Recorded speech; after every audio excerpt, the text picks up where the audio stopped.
酱面，这应该是我最有可能给外地游客推荐的成都美食。我们从外地专门赶过来吃，外地人我们是。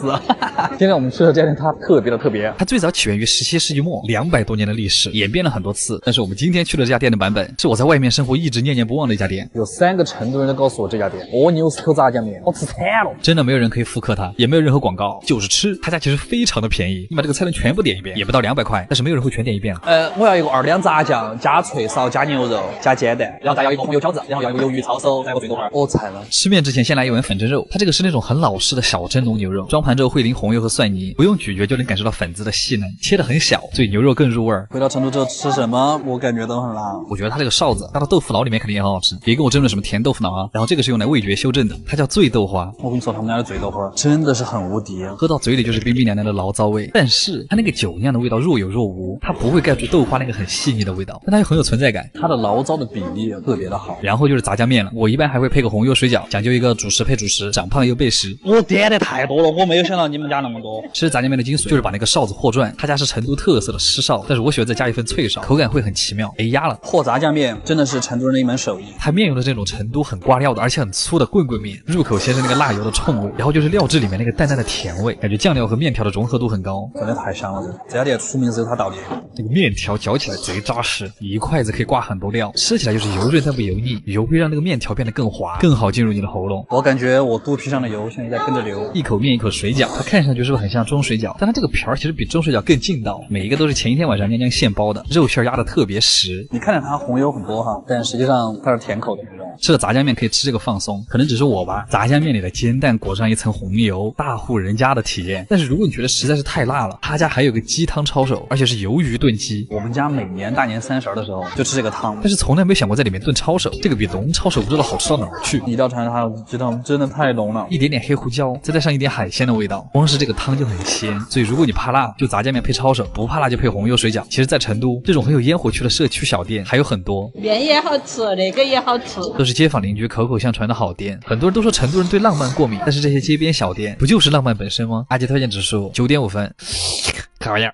是征服了关西最高评分的烤肉店，在京都啊，尊都加都。在和大家打了5次电话之后，总算给到了我一个位置。筹备京都之旅的时候就发现，艾比在这里真的有很多漂亮的民宿，所以我们立马找了个金听家。金听家说白了就是以前京都的有钱人住的别墅，于是立马和朋友坐新干线飙了过去。我一直觉得京都是一个非常神秘的城市，它没有东京的那种富丽繁华，但是很多世界级的米其林都会选在京都开店，还有很多远离城市像动画里的民宿，我也不知道为啥。这个就是我们这次订的民宿，它从外面看就非常的京都，里面有3间卧室可以住6个人，这个浴室不要太大，还有2个厕所，一个单独的洗衣间。没想到这么实惠的价格可以订到这么宽敞的房子，我觉得它实景比官网的图片还要好看，画进来的那一刻还有一点宫崎骏的感觉，让人很舒服的卡其色。你在我那个庭院面前一坐，感觉自己在演动画。这家烤肉在谷歌地图上现在已经4.4分，从民宿过去坐车只要8分钟。他家用的和牛是新培育出来的基因，日本还专门立法保护这种牛，所以它也能算得上是现在日本烤肉里的1线级别。吃完饭回到民宿里面躺着，感受京都夏天晚上的风，抓住夏天的尾巴，秋天也要好好吃饭哈。常说早起的虫儿有鸟吃啊！今天我也算是在日本开了眼界。昨天晚上通宵打 Netflix 上大师，然后现在来吃早饭，总算知道了什么叫日本最高规格的早饭。日本的米其林2星我们已经看过了，那早饭还能有什么花样啊？你问我也不知道，但是还是要试一试吧。9点来吃早饭还是有点早。今天的饭友都是一些爷爷奶奶。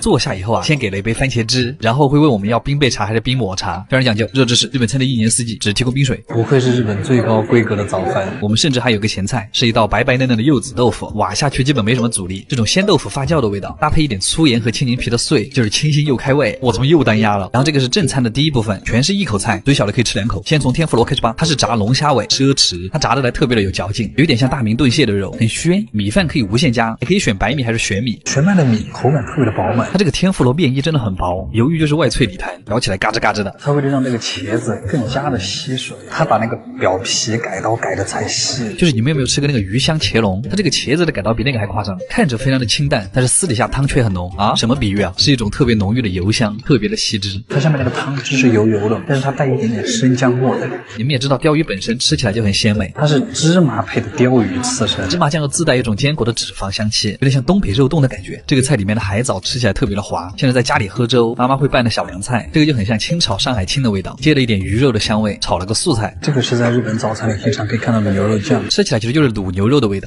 甜口的香料和卤水味。接下来是第二个部分，先给我们看了一下玉子烧，这个也是日本早餐的标配之一，它真的很像动漫里出现的那种很诱人的状态。据说什么奥久慈的有机鸡蛋，别的不说，一入口那个奶甜的味道就侵占了口腔，绵密的鸡蛋嚼起来特别有层次感。早上吃那个鸡蛋水真的很美味，这一路吃下来真的是吃开胃了，已经开始问大酱要第二碗米饭了。他家的米饭会给你配很多种吃法，真的很可爱，就是这么小个蛋黄，他拿这么大一个碗给我装。它这个很像小时候玩的那种厨房玩具，鲷鱼拌着蛋黄和米饭，金黄金黄的真好看，有一种寿喜烧的那个感觉，但它配的是鲷鱼。一口下去，粘稠的蛋液混合着略带油脂的鱼肉，包裹着米饭滑进你的喉咙。早上的味觉真的很敏感，它那个料汁巨香，炸肉丸，但它里面配的是紫苏叶，它的里面有点像便利店的炭烧鸡脆骨，加上淡淡孜然香的紫苏叶，配饭真的刚刚好。而且这个蛋黄饭真的可以让每个菜都升华。我觉得他们家的精髓就在于每一个不同的菜都要配一口这个蛋黄饭。科普一下，为什么日本人一年四季都离不开味增汤，主要是里面含有丰富的蛋白质、氨基酸和食物纤维。不是怎么感觉要带货了？没有哈，他们家这个味增汤烤肉味特别重。其实一进他们家就能闻到那个烤鲶鱼的味道，很像夏天的时候在乡下的外婆家用木枝烤小鱼的味道。日本的味道就是每年夏天吃这个鱼，比起刚才的烤鱼，这种白生鱼就会更嫩一点，有一点像浓丽鱼。白生鱼跟怎么做都很好吃，早餐怀石就是好。吃完这些，我们甚至还有个甜品，柠檬果冻和葡萄。虽然今天这顿饭没有什么特别惊艳的硬菜，朴实无华，但是却又充满仪式感，有一种假装有钱人开启一天的感觉。垃圾推荐指数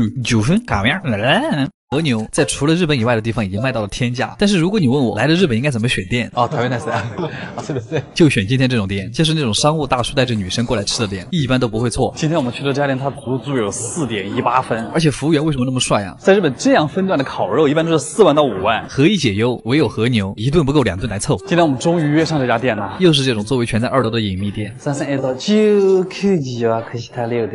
上前菜之前还会有个展示环节，今天的第一个前菜仿佛应该在法餐厅出现的，吃起来像一个浓郁版的甜豆花，有点像融化了的芝士慕斯，反正就是奶乎乎的口感，就只有一口。第二个就是今年那个很火的折叠饭团的生牛肉，用鱼子酱把海苔粘在一起，里面的生牛肉是用烤肉酱腌的，酱香上头。这和牛手卷应该叫肉糜那种缠绵的口感也很上头，就是太少了，贼拉香。小哥说这个牛舌是用红酒炖了很久，本来我以为它是牛脸肉，结果它是牛舌哎。这个汤汁很像罗宋汤和咖喱混合的味道，嚼到里面的还有一点红酒味。然后第一个烤肉就是牛舌，这家店就是这个超厚切牛舌最出名了，就是你们懂那个，你的口腔那边能够感受到牛舌每一寸肌理的感觉吗？那种外面脆弹脆弹，里面生软生软的口感，再加上浓浓的肉香，瞬间在你的唇齿间炸开。它最里面的那个部分真的特别的像龟苓膏。他家的和牛也是在自家农场培育了很多年才杂交出来的，所以还是有点费钱包。接下来是这个，整个和牛身上最贵的一个部位，也是最精华的，肉眼可见的脂肪比肌肉纤维还多，这种比较肥的里脊真的很夸张，就是一边嚼一边喷油。他们家的烤法真的很神奇，它是一直不停的在焖烤，反复焖烤，很像韩国的做法，直到把牛油的香气焖到那个4月瓜里面，就是蔬菜的里面都是带肉的味道。下一块肉的口感其实很像牛脸肉，但它更有纤维感，就是一层叠一层，比较像潮汕牛肉里的勺饼，从来没有吃到过的味道。然后在这种比较高级的店，一般吃2到3种肉，会给你上一个味觉修正的东西，像这种生姜清汤面，它就只有一口。他家的和牛三明治真的很野蛮，可能他深知自己比不过别人，就干脆放弃了。2片焦脆的吐司，加着一整块里脊肉，里面那个蒜蓉酱有点像吃东北烧烤，给我颗蒜就好了，好吃晕了。这个是哈密瓜泡菜，这个真的很难评，就是隔行如隔山。为什么要用哈密瓜做泡菜？这真的只是一个造型的作用吧？就是酸甜苦辣，除了苦它都占了。为什么要做出这种东西啊？它是存在的遗漏的是什么？下一块，他说这个是牛屁股上面的肉，所以吃起来会是有种指定能行的感觉吗？但它在烤的时候，我就能看到那个肉汁顺着它的纹理不停的往外流，真的像是在喝那个牛尾汤。这个是横膈膜肉配洋葱，有点像高级版的吉野家牛冬饭。它这个洋葱的汁水也很多，然后横膈膜肉的汁水也很多，嚼起来就像是在你嘴巴里面炖汤，而且很像布丁上面的焦糖，甜上加甜的感觉。主打的概念就是那种非常多汁的那种感觉。最后的一块肉也是最顶级的体验，它这个会给我一种牛奶配坚果的感觉，那种黏糊糊的口感，像加了超多麻酱的东北砂锅土豆粉，配松露的汽油味也会在每一次咀嚼的时候深入你的喉咙和鼻腔。每次吃到这种配松露配蛋黄，我都很开心。总有人跟我说和牛店吃不饱，我们来看看主食，一碗冷面，一碗饭，反正就是和牛不够主食来凑，对吧？我想夸的其实是他们家的咖喱饭，它用的是和牛的牛脸肉炖的咖喱，里面那个肉特别的烂，太适合做咖喱了，就整碗饭吃下去都很轻松。然后甜品也是2道，一个牛奶布丁和一个芒果，还挺舍得的，感觉每一次吃和牛店都能解锁一些新的吃法。阿基推荐指数8.5分，咋么样？